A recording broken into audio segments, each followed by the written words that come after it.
In April 2017, Anna, a 26-year-old writer seeking inspiration, signed up for a guided trek through Utah's Escalante Desert.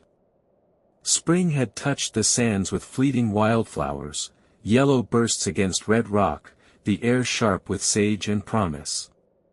Her group included Luke, a wiry photographer with a restless energy, Tara, a geology student clutching her notebook, and Ray, their guide, a sun-weathered man in his 50s who knew the trails like his own scars. They aimed for a slot canyon, a narrow gash in the earth Ray called God's fingerprint. Anna scribbled in her journal, captivated by the desert's vast silence, too heavy for a place so alive. They hiked through dunes, the sun warm but not cruel, cacti blooming in defiant pinks. Ray shared stories, ancient tribes, lost prospectors, but his eyes darted, like he was watching something else. By dusk, they camped near a dry wash, the sky a bruise of stars. Ray built a fire, warning them to stay close. "Spring winds here," he muttered, "they carry things." Anna smirked, thinking it was local color, but Tara's compass spun lazily, no metal to blame. Luke laughed, snapping photos, but his flash caught nothing beyond their circle. As they ate canned beans, a breeze stirred, carrying a hum, low, rhythmic, like chanting from miles away. Anna froze, fork halfway to her mouth. "Hear that?" Luke asked, tilting his head. Tara nodded, eyes wide. Ray doused the fire, his voice sharp, "Just wind." But the hum grew, weaving through the camp, now words, soft, garbled, pleading. Anna's flashlight flickered, its beam swallowed by the dunes. Tara whispered, "It's saying, come." They crawled into tents, hearts pounding, the voices louder, calling Anna's name in a chorus that wasn't wind. Dawn brought silence, but the camp felt wrong. Their water bottles were empty, sand inside, no leaks to explain it. Ray cursed, blaming critters, but his hands shook as he packed. Anna's journal had new marks, scratched lines, not hers, forming eyes. She showed Luke, who paled, his camera spitting blank shots from last night. Tara's compass was useless, spinning like a child's toy. They hiked toward the canyon, the hum returning, now a murmur, "Stay with us." Anna's skin crawled, the wildflowers, vivid yesterday, now gray, like ash scattered on the sand. The canyon's walls loomed, swallowing sound. Tracks appeared, not theirs, circling the path, too deep, too wide for boots. Ray muttered about turning back, but the hum spiked, personal, "Anna, you're lost, Luke, you failed." Tara dropped her pack, gasping at scratches on her arm, spelling, "See." Anna's journal fell open, pages scrawled with, "We watch," not her ink. Luke shouted into the dunes, demanding it stop, but the voices laughed, a dry rasp echoing off stone. Night fell, the hum a scream. They huddled in one tent, sand seeping through the zipper, unprovoked. Anna's flashlight died, and Luke saw shapes, vague, human-like, flickering outside, their whispers clawing, "Join us." Ray clutched a knife, praying, as the ground shook, the voices roaring, "You're ours." Anna gripped Tara's hand, her mind fraying, the desert no longer empty but alive, hungry, watching every step. Morning came, the voices gone. The tent was half buried, but they dug out, finding no tracks, no shapes. Ray led them back, the canyon path straight now, not twisted. At the car, Anna's journal was blank, her pen snapped. Luke's photos loaded later, faces in the dunes, eyes not theirs. Tara burned her compass, refusing to speak. Ray quit guiding, his truck found empty weeks later, keys in the sand. Anna dug into Escalante lore, a tribe vanished in the 1700s, their chants heard in spring storms. A 1980s hiker wrote of voices, then disappeared, his pack untouched. Anna moved to a city, but the hum follows, faint, calling her name in quiet moments. Last April, Luke emailed a photo, sand, flowers, eyes watching from the dark. Anna hasn't answered. She locks her doors now, the desert's whisper never far. In April 2020, Javier, a 32-year-old ranger, patrolled New Mexico's Chihuahuan Desert, enforcing campfire bans during a dry spring. The desert bloomed, cacti with pink crowns, sand glowing gold under a fading sun. Javier loved the quiet, his radio's static the only voice for miles. At dusk, he spotted smoke near a mesa, sharp against the violet sky, no permit on record. He drove his jeep, finding a fire, small, ringed with stones, burning steady despite the breeze. No campers, no tracks, just flames curling like they knew him. Javier kicked dirt over it, annoyed, but sparks flared, the fire reigniting untouched.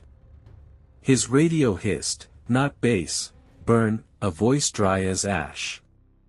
He doused it again, heart thumping, and drove back, smoke trailing in his mirror, though nothing burned. At base, rangers found no ash, no stones. That night, Javier's trailer smelled of char. He woke to a red glow outside, nothing there, just sand. His lighter, left on the table, was open, flame flickering despite no fuel. He snapped it shut, pulse racing, the desert's silence heavier than ever. Javier took days off, rattled, but returned, drawn to the mesa. At noon, smoke rose again, same spot, same stones. He approached, axe in hand, the fire roaring, heat stinging his face. He scattered the stones, but flames leaped, singeing his sleeve without burning cloth. He ran, dousing himself, the fire gone when he looked back. His radio screamed, burn, a voice not human, and Javier saw it, a shape in the smoke, eyeless, reaching through the haze. That night, his jeep stalled near the mesa. Smoke filled the cab, choking, though nothing burned. Javier stumbled out, the figure closer, its form shifting like heat waves. He swung his axe, hitting nothing, the air laughing, a crackle, low and old. He ran till dawn, collapsing at a highway, a trucker stopping. The mesa was clear, no smoke, but Javier's sleeve stayed scorched, painless. He told Rosa, a new ranger, who joined his patrol. She saw it too, flames sparking from sand, whispering, stay. They fled, the mesa glowing red behind. Javier found a 1920s report, a fire killed squatters there, unmarked, their screams heard in spring. The desert kept their spark. Javier quit, moving to Albuquerque. Mirrors fogged with ash, reflecting flames at night. Rosa dreamed of the figure, its voice in her head. Javier uncovered a 1950s log, mesa fires, no source, rangers vanishing. He burned his badge, but sparks danced, unlit. A year later, Rosa sent a photo, smoke over the mesa, a face in it. Javier's apartment smelled of char days later, no cause found. He lives north now, avoiding fires, but smells smoke in spring, sees embers in shadows. The desert's flame doesn't fade, its heat waiting for him to return. In April 2024, Leah, a 27-year-old artist, traveled to Nevada's Black Rock Desert to sketch its springtime bloom, golden poppies against stark sand. She rented a motorcycle, craving freedom, her sketchbook strapped to her back. The desert stretched endless, April's warmth softening its edges, mirages shimmering like liquid sky. Leah stopped often, drawing cacti shadows, the silence a canvas of its own. At noon, she saw it, a mirage, sharper than most, shaped like a town, adobe walls, a steeple, rippling in the heat. She blinked, and it shifted, closer, though she hadn't moved. Her map showed no settlements, just rock and dust. Curious, she rode toward it, the town fading, then reappearing to her left, as if guiding her. Her phone's GPS glitched, spinning dots, no signal. A hum rose, soft, like bees, vibrating in her chest. By dusk, Leah camped, the mirage gone. She sketched it from memory, windows, arches, too real. The hum returned, now a whisper, find us. Her fire flickered, shadows twisting into shapes, people, maybe, standing at her camp's edge. She shouted, but they vanished, her sketchbook open to a new drawing, not hers, the town, with eyes in the windows. Leah woke to sand in her boots, though her tent was zipped. The mirage was back, closer, its walls solid under the morning sun. She rode parallel, keeping distance, but the town moved, always in her path. The hum grew, words clearer, you're home. Her sketches changed nightly, doors open now, shadows inside, drawn by a hand not hers. She called a friend, Mia, but static cut the line, a voice whispering, stay. At a gas station, Leah asked a clerk about the town. He frowned, saying nothing stood there, just sand since a 1900s mining bust. Folks see things, he added, but don't chase them. Leah laughed, uneasy, but rode back, needing to know. The mirage waited, its steeple sharp, windows glinting like eyes. She stopped a mile off, sketching, and saw it, a figure at the town's edge, waving, gone when she blinked. Night fell, the hum a song, lulling her. Shadows danced around her tent, whispering, come inside. Leah clutched her knife, heart racing, the mirage glowing under the moon, closer than ever. Her sketchbook filled, pages of streets, faces, hands reaching, not her work. She burned a page, but the ash formed the town's shape, the hum laughing. Leah packed at dawn, determined to leave. The mirage stood in her path, solid, its hum a command, enter. She rode away, but the desert looped, bringing her back. Her bike stalled, sand clogging the engine, the town's edge near enough to touch. She walked off, refusing its pull, the whispers fading.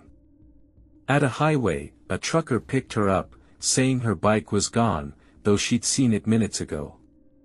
Leah researched, a mining town vanished in 1906, its people lost to a sandstorm, their homes buried. Hikers reported mirages, voices, but no bodies were found. Leah moved to Reno, but seized the town in dreams, its windows watching. Last spring, Mia sent a photo, poppies, sand, and a steeple in the haze. Leah tore it up, but the hum sings softly, drawing her back.